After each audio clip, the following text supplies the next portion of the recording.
Ecco, il mio intervento l'ho intitolato Trasformare la violenza, nutrire la gioia, parlerò un po' in francese e un po' in italiano. Transformer la violence, nourrir la joie, un hommage à Franca Rame, actrice, dramaturge, militante, et bien sûr cet hommage inclut Dario Fo, puisque c'est une véritable création à deux, une véritable création collettive. Il primo passo per cambiare le cose è cominciare a raccontare. C'est une citation, c'est Jacopo qui se fait l'écho de ce qu'il a entendu. Il primo passo per cambiare le cose è cominciare a raccontare. Le premier pas pour changer les choses est commencer à raconter. Raconter l'histoire, raconter les histoires que Dario Fo et Franca Rame ont su écouter pleinement, avec une grande qualité de l'écoute, con uno ascolto profondo. Et alors, cette passion pour l'écoute des autres, pour le travail pour les autres, qui les a animés, leur a donné cette longue vie.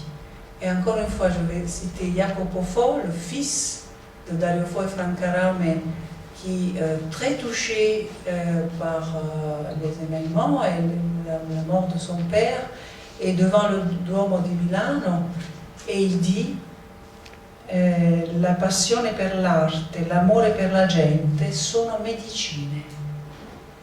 Marisa Pizza, ici présente, elle a été témoin d'un dernier spectacle de Dario Fo où il a défié même les médecins. Les médecins disaient, mais c'est pas possible, c'est un miracle. Il peut réciter, il peut chanter, mais ses conditions de santé à 90 ans ne pouvaient pas lui permettre cela. Scientifiquement, médicalement. Eh bien, un médecin a téléphoné à Jacopo et a dit, c'est un vrai miracle. Comment il fait pour réciter à 90 ans dans ses propres conditions de santé? Et Jacopo, très justement, il dit, mais il faut le dire à tout le monde. L'art, la culture, l'amour pour les gens sont le miracle. C'est ça qui a fait que Dario Fo et Franca Rame ont pu vivre, travailler d'une manière acharnée, intensive, qui Marisa le rappelait hier, mais ils travaillaient Dario Fo d'une manière très très intense dans la dernière période. Et nous, à côté d'eux, on est des tout petits, hein, parce qu'on n'arrive pas à faire peut-être même pas 1% de ce qu'ils font. Mais en fait, c'est cet amour extrême, cet amour intense pour les gens. Et ici, je montre un tableau de Dario Fo qui, à mon avis, est un hommage aussi à Franca. È un colpo di vento e bella raggiunge il cielo. C'est un dessin de 2015. Réciter, simplement réciter, et c'est une citation de Franca Rame, signifie traduire avec les gestes et les paroles, l'écriture, convaincre, utilisant le minimum de moyens, soit des moyens gestuels, mais aussi à travers la voix, non strafare, il ne faut pas exagérer. Il faut éviter les effets faciles et surtout communiquer. Una vita all'improvvisa, c'est le livre de Franca Rame et de Dario Fo, mais surtout les témoignages de Franca Rame sur sa propre vie, sur sa propre existence de femme de théâtre, mais aussi de femme militante et aussi de femme élue, sénatrice en 2006, et j'en parlerai. Semplicemente recitare significa tradurre con gesti e parole la scrittura, convincere usando il minimo dei mezzi, sia vocali che gestuali, non strafare, evitando gli effetti facili e soprattutto comunicare. Ici, déjà, Brigitte et Marisa ont souligné l'aspect communication de son théâtre, c'est vrai, mais disons qu'à travers cette manière de communiquer à travers le théâtre, aborder les questions de la vie des femmes, de la solitude des femmes, de la santé des femmes, de la violence sur les femmes et sur les hommes. Et elle me rappelle une notion qui est aujourd'hui est de plus en plus abordée par les philosophes femmes, la notion de care, de sollicitude, la cura. Una filosofia della cura che è nata in America ma anche si è sviluppata in Europa, in Francia, in Italia, cette philosophie de la cura, de la sollicitude, mais on garde le terme anglais, de temps en temps care, et effectivement c'est son travail de prendre soin, prendersi cura. Elle nous montre vraiment avec sa vie, avec son travail, cette activité incessante de prendre soin des autres et des archives et des documents et de tous les gens qui sont autour d'elle, mais les gens qui rencontrent dans la rue. Je crois que dans le livre de Marisa, tu nous parles d'une toxicomane qui rencontre dans la rue et ramène à la maison. Mais cette toxicomane, elle lui donnera aussi le langage pour écrire l'héroïne. Et sans le langage des jeunes toxicomanes, elle ne peut pas écrire l'héroïne. La langue, c'est une matière vivante. Et avec cette langue, elle arrive à forger justement ces chefs-d'œuvre. Alors, la notion de care aujourd'hui, qui est dénigrée par certains philosophes comme Michel Onfray, ah oui, c'est une philosophie de ménagère, una philosophia di casalingue. Eh bien non, la société ne pourrait pas subsister s'il n'y avait pas les gens qui s'occupent des autres, et notamment les femmes.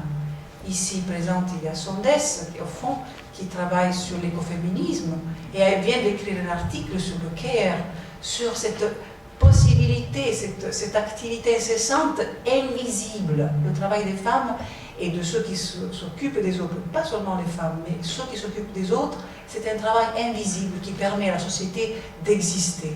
Et d'autant plus dans les sociétés en Afrique, j'imagine, ou en Asie, ou en Amérique latine, là où il n'y a pas de sécurité sociale, et bien là, c'est encore plus évident que sans les femmes et sans les gens qui s'occupent des autres, la vie ne pourrait pas exister. Alors voilà, philosophiquement, on pourrait vraiment la relier à cette philosophie du care qui est de plus en plus, qui prend de l'ampleur aujourd'hui, et dans plusieurs domaines, y compris l'écologie, parce que prendre soin de la terre, c'est aussi le care, c'est aussi la sollicitude envers le monde que nous allons laisser à ceux qui ne sont pas encore nés.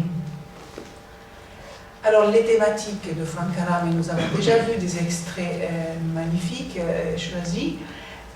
Vous avez vu, c'est les droits de la femme comme objet sexuel, l'image de la femme, je l'appelle aussi grasso e bello. Combien d'adolescents ou d'adolescentes vous connaissez qui souffrent d'anorexie? Il y en a moins une par classe. Et ici, les professeurs de lycée et de collège le savent. Combien de jeunes filles sont hospitalisées aujourd'hui en France, en Italie, parce qu'ils ne mangent plus, parce qu'ils sont arrivés à 35 kilos. J'en connais, j'ai une fille et ses amis ont été hospitalisés pour l'anorexie. Alors, les pièces de Frank Harame aujourd'hui, jouées par les étudiants, parce qu'en première année, nos étudiants de licence qui sont là, sont très courageux. Ils vont mettre en scène Non si paga, avec bien sûr la direction de Sarah Maddalena, qui est actrice, qui est ici. Eh bien, ce laboratoire théâtral est très urgent aujourd'hui, parce que les questions abordées sont actuelles. Et ce sera une occasion pour actualiser encore plus l'écriture théâtrale de Dario Fo et Frank Harame et leur message. Leur message au futur, c'est un message d'avenir. Alors, bien sûr, les questions abordées dans Grasso e Bello, l'image de la femme, dans Coppia aperta quasi spalancata, où l'actrice, donc Frank Harame, qui incarne cette femme délaissée, qui veut se relooker, comme on dit en français, se donner un nouveau look, et qui doit maigrir, doit faire des exercices. Alors, l'image de la femme est aujourd'hui encore plus avec les médias, encore plus avec les ravages de la télévision de Berlusconi, où nous pouvons voir bien sûr des femmes pratiquement nues sur l'écran de la télévision, mais le corps de la femme est vraiment massacré à travers les écrans, à travers Internet. Alors arrêtons ce massacre, soyons conscients de chaque image et comment chaque image peut nous blesser profondément. Et Frank Arame, avec ses pièces, nous communique vraiment intimement cette blessure et comment dépasser la blessure. Pourquoi j'ai intitulé mon intervention « Transformer la violence ». C'est tout le travail qu'ont fait Frank Arame et Delefort. Il faut transformer la violence, parce que la violence est une énergie folle. C'est une grande énergie, cette violence, cette agressivité, cette destruction. Mais on peut transformer cette violence avec le rire. Et là, le comique et le rire peut avoir vraiment une valeur universelle et une valeur de transformation profonde. Et c'est pour ça, et Delefort tenait à le préciser, c'est pour ça que Coppia aperta quasi spalancata, traduit en français couple ouvert à double battant, a été représenté des milliers de fois dans le monde entier parce que en fait, elle nous fait rire de problèmes très sérieux. Cette capacité de rire, de rigoler de choses très graves comme la mort accidentelle des anarchistes défenestrés à Milan, comme la violence contre les prisonniers politiques en Italie, contre la violence contre les femmes. Vous avez entendu parler récemment en Italie de féminicidio. Eh bien, combien les pièces de Delefort et Frank Arame sont actuelles aujourd'hui? Il faut le rappeler, pourquoi les femmes sont les victimes de cette violence, qui est la violence pas que des hommes, c'est une violence de toute la société, comme si cette violence imprègne le corps social et se défoule sur, bien sûr, sur les êtres les plus fragiles de la société, les femmes. Alors cette fragilité, Frank Arame la met en scène, avec sa force, bien sûr, mais elle montre sa vulnérabilité, elle montre, et le point de départ, c'est vraiment la vulnérabilité. Prendre conscience de la fragilité pour après transformer et prendre conscience aussi de sa force. C'est tout le processus subtil qu'elle nous montre à travers ses monologues, ses pièces et son écriture, mais son action, parce qu'on a parlé des actions surtout aussi, on va parler de l'action militante de Frank Arame, une action au jour le jour, quotidienne. Alors, Frank Arame épouse Delefort en 1954, c'est le climat des années 50, il ne faut pas l'oublier. C'est un climat de reconstruction, un climat après-guerre où tout paraît possible, où il y a une énergie, là aussi la société n'est pas du tout, n'a pas la même énergie qu'aujourd'hui, elle a une énergie incroyable, parce que tout peut paraître possible dans les années 50. Donc il y a déjà quelque chose qui évolue et culmine, bien sûr, se transforme progressivement à travers les différentes phases de la société italienne. Ici, il y a des enseignantes en lycée, des enseignants en école, au collège et à l'université, bien sûr. Mais comment on pourrait faire l'histoire de la société italienne à travers les pièces de Delefort et Frank Arame? Parce qu'on a toutes les phases, les années 50, l'idéologie, l'espoir d'une révolution, après la déception, après les années 60 et 68, avec toute la société qui est remise en cause. Il y a eu l'expulsion de Frank Arame et Delefort de Canzonissima en 62, l'émission célèbre. Eh bien, ils sont expulsés parce qu'ils ont dénoncé quelqu'un qui est mort au travail, quelqu'un qui est tombé dans l'échafaudage. Eh bien, ils ont créé un sketch autour de des morti bianche, des morts dus au travail, et ça n'a pas plu au pouvoir, à la chaîne de télévision. Ils ont été donc interdits de télé pendant 16 ans.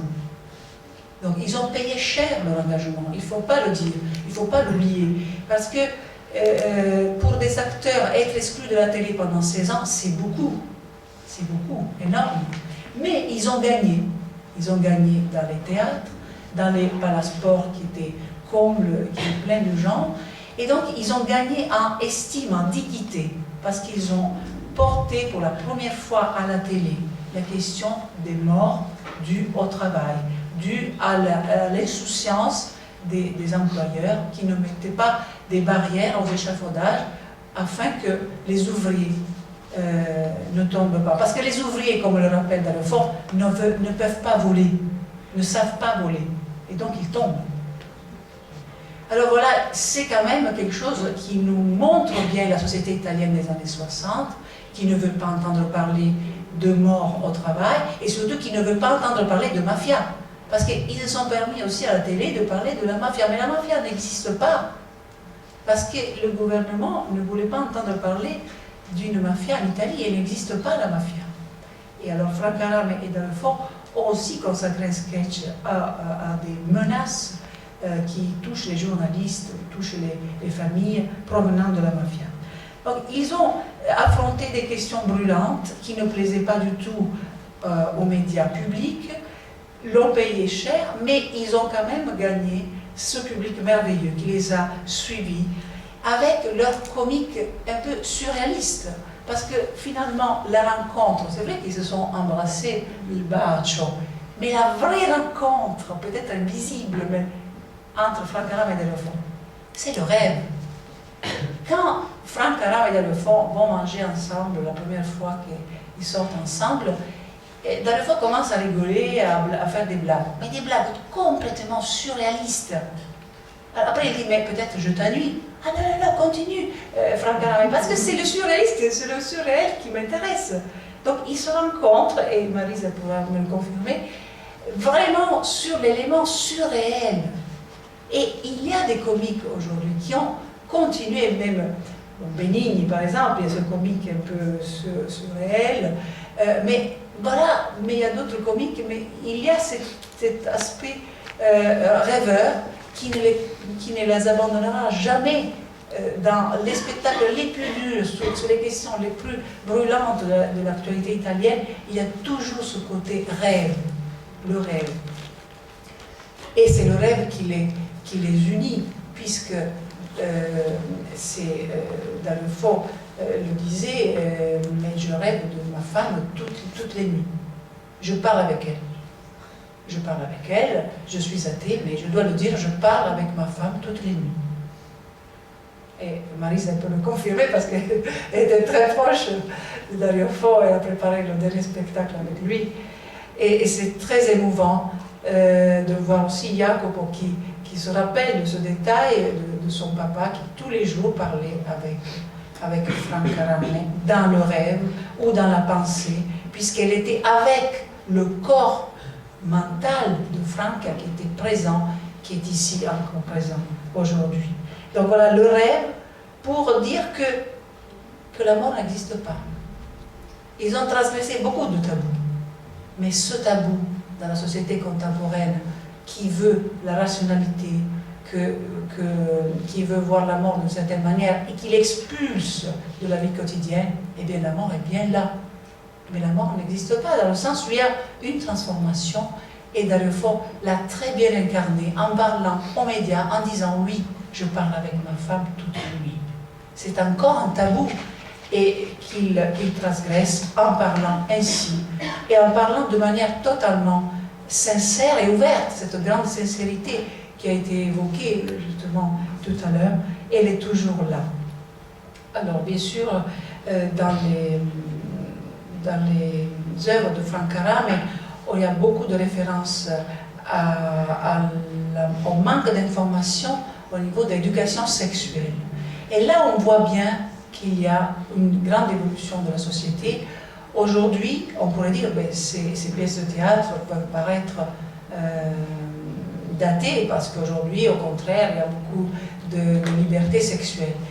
Mais cette liberté ou libération sexuelle qui consiste dans une consommation sexuelle, et cette consommation effrénée aujourd'hui du sexe qui est imposée par les médias, eh bien, aujourd'hui, bien sûr que le discours de Franck Arame pourrait se transformer encore une fois, parce qu'une libération qui est une imposition de la liberté sexuelle n'est pas du tout une liberté.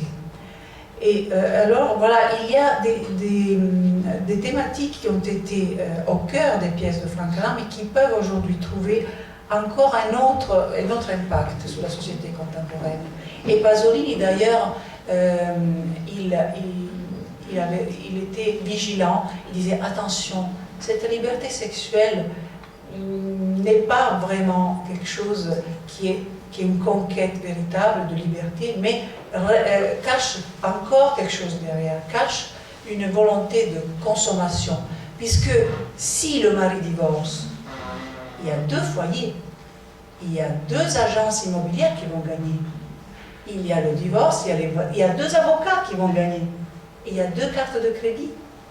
Bien, c'est très profitable à la société de consommation d'avoir de la société une consommation sexuelle et donc des divorces.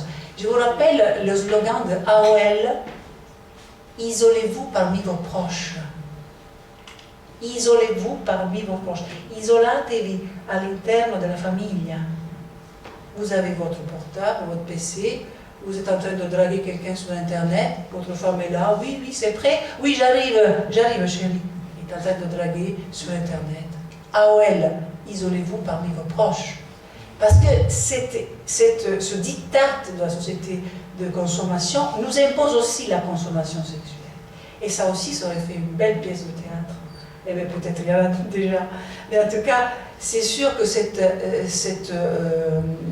cynisme de la société de consommation nous impose aussi la consommation sexuelle aujourd'hui, ce qui donne chez les jeunes parfois le refus. Il y a une montée aussi des refus, des blocages au niveau de la sexualité, même si on est dans une société où tout est permis. Donc là, on a évoqué tout à l'heure Soccorso Rosso Militante, c'est une association qui a été créée, qui a commencé en 68 déjà à opérer, mais en 72 elle a été organisée de manière plus efficace, disons, au niveau des relations avec les prisonniers politiques qui sont très nombreux en Italie, qui ont été très nombreux et certains le sont encore. Donc il y a des lettres de soutien excusez-moi, qui ont été écrites, des fonds qui ont été donnés pour les frais liés au procès des militants, et les visites dans les prisons. En tout, il y a au moins 10 000 personnes qui ont travaillé pour aider les prisonniers à travers cette association.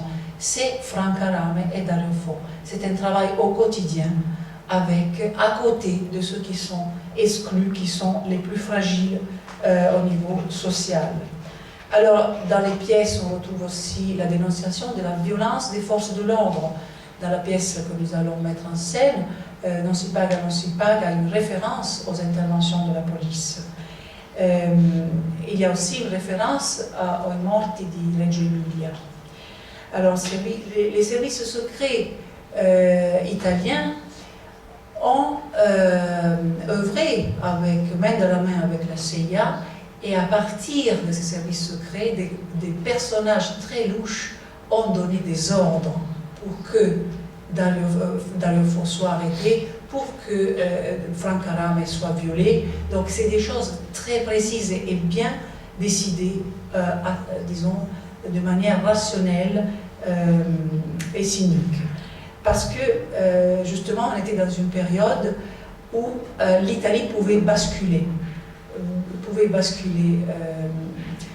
À gauche aussi. Il y avait beaucoup de craintes de la part de la CIA que l'Italie puisse passer, avoir un gouvernement de gauche. Et il y a eu aussi une tentative de golpe et de coup d'État en 70, un golpe un peu qui paraît bizarre, mais l'Italie n'était pas à l'Amérique latine, il ne pouvait pas y avoir de coup d'État comme au Chili, comme dans un pays de l'Amérique latine, donc finalement la CIA n'a pas effectué ou même poussé pour un véritable golpe en Italie. Mais il y a eu beaucoup de dégâts, beaucoup de ravages, comme les massacres néofascistes que nous connaissons des années 70, enfin à partir de 69. Alors, l'action de Dario Fo e Franca Rame était un impact réel, puisqu'il Nobel per i disabili, Dario Fo reçoit un chèque d'1,650 milliard de lire italiennes, c'est-à-dire à peu près 850 000 €. Il donne ce chèque à Frank Harame en disant bon, qu'est-ce que tu veux faire avec ce chèque? Eh bien, ils fondent l'association Il Nobel per i Disabili. Ils ont acheté des minibus et ils ont donné des équipements et des chèques, donc des versements réguliers aux familles pendant des années. Des familles où il y a un jeune handicapé ont reçu des aides régulières de la part de Frank Harame et d'Anne Fonds à partir de ce fameux gros chèque du Nobel qui est dévoué aux jeunes handicapés, aux jeunes à mobilité réduite. Et donc c'est toujours dans une action que d'Anne Fonds et Frank Harame, qui n'est pas seulement l'action théâtrale, mais une action pratique dans la société. L'Italia dei Valori, le parti Di Pietro, Antonio Di Pietro, propose à Frank Harame de se candidater comme sénatrice, et se candidate en 2006, elle est élue. Elle est élue sénatrice et elle participe à plusieurs commissions très importantes, comme la commission sur l'enfance, sur les morti bianche au travail, sur l'uranium appauvri, c'est-à-dire les bombes qui tombaient dans les Balkans contenaient de l'uranium, de la matière radioactive, qui a contaminé les soldats italiens, puisque les soldats italiens n'étaient pas équipés, ils n'avaient pas de masque, ils n'avaient pas de combinaison comme les soldats d'autres pays européens. Et Frank Harame se rend compte que les familles des soldats demandent justice.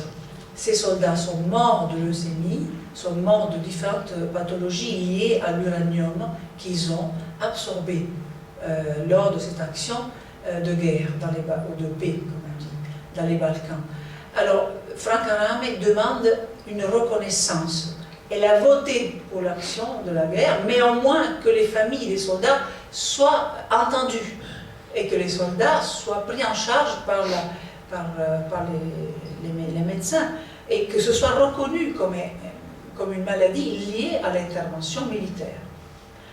Et alors, je vais vous montrer un court extrait, le discours de Frank Harame lorsqu'elle sent qu'elle ne peut plus faire partie du Sénat et qu'elle pense qu'elle est plus utile sur la scène de théâtre, puisque au Sénat, elle n'arrive pas à faire passer ne serait-ce qu'un projet de loi. Malgré tout son travail, elle pense parler au mur. Elle dit non, c'est pas possible. Au contraire, elle est dans le Sénat, elle voit passer le président Ciampi et entend « Pannolore ». Ils sont en train d'insulter le président de la République au sein du Sénat. Ou bien, bon, ils disent d'autres. Mais ce n'est pas quelque chose de l'Italie seulement. Ici en France, Cécile Duflot, quand elle portait des robes particulières, ben, on l'insultait publiquement à gorge déployée au sein de l'Assemblée nationale. C'est quelque chose, cette vulgarité de la parole politique ou du politique qui doit faire insulter son collègue, elle est malheureusement répandue et c'est vraiment pas, comme disait Frank Harame, c'est vraiment pas un exemple de démocratie. Parce que la démocratie, c'est aussi écouter l'autre, non seulement voter ou parler. Alors, voici un extrait, le discours de Frank Harame. Non c'è problema. Signor Presidente, membri del Governo, onorevoli colleghi, l'Italia è da anni impegnata nelle missioni di pace. Pace e guerra hanno ormai lo stesso significato. Guerre con munizioni non convenzionali, all'uranio impoverito, centinaia di migliaia di vittime civili e militari. Sono stati contaminati paesi che si volevano liberare, Balcani, Iraq, Afghanistan. I nostri soldati sono stati esposti senza alcuna precauzione alla contaminazione. Hanno operato in quei luoghi con la stessa divisa che indossavano in Italia, a mani nude, respirando la terra sollevata dai carri armati. I militari americani e inglesi portavano tute speciali, maschere e guanti. Sono un membro della commissione d'inchiesta sull'uranio impoverito. Dati forniti dall'Osservatorio Militare: morti 45, quelli che si conoscono, 515 gravemente ammalati, alcuni terminali, tumori, leucemie, eccetera, completamente, signor Ministro, abbandonati dal nostro governo. C'è da non crederci. Né cure né pensioni, famiglie rovinate, madri impazzite. Un'altissima percentuale di militari al rientro dall'Afghanistan, è notizia di pochi giorni, dopo i risultati alterati delle analisi, sono stati operati alla tiroide per limitare i danni della contaminazione. Che futuro avranno? Questo cinismo, questo cinico disinteresse per la vita umana fa veramente paura. Oggi si chiede un sì al rifinanziamento delle missioni. Il no è chiaramente nella mia testa, nel mio sentire. Soldati tutti a casa, ma oggi ci troviamo con le bizzarre e contraddittorie astensioni di una parte dell'opposizione. In più non posso dimenticare che ho preso un impegno con i molti che mi hanno votato: sostenere il governo Prodi, quindi con non pochi problemi di coscienza voto sì. Chiedo però che una legge europea condanni chi utilizza armi inquinanti a pagare i danni causati a civili, militari e ambiente. Per concludere, senatrice La Rame. madre americana che ha perso un figlio in Iraq, sto finendo, è riuscita a mobilitare gran parte dell'America contro la guerra di Bush per il petrolio. Aspetto il giorno in cui tutte le donne del Parlamento italiano, in quanto donne e madri, si ribellino alla guerra che i governanti hanno nel loro DNA, votando un bel no alle cosiddette missioni di pace. Una pace che per ora non ha portato né liberazione né democrazia, ma solo Concluda, miseria, senatrice. dolore e morte. Di una certa importanza il costo delle missioni in Afghanistan, dal 2002 ad oggi 300 milioni di euro a semestre, totale 3 miliardi e 300 milioni, aiuti alla popolazione 280 milioni e chiudo. Mi auguro inoltre che il nostro governo si impegni per la liberazione del manager di Emergency, Grazie, senatrice. del segreto afghano, e dell'interprete di Daniele Mastrogiacomo. Grazie. Grazie. Avevo 3 minuti.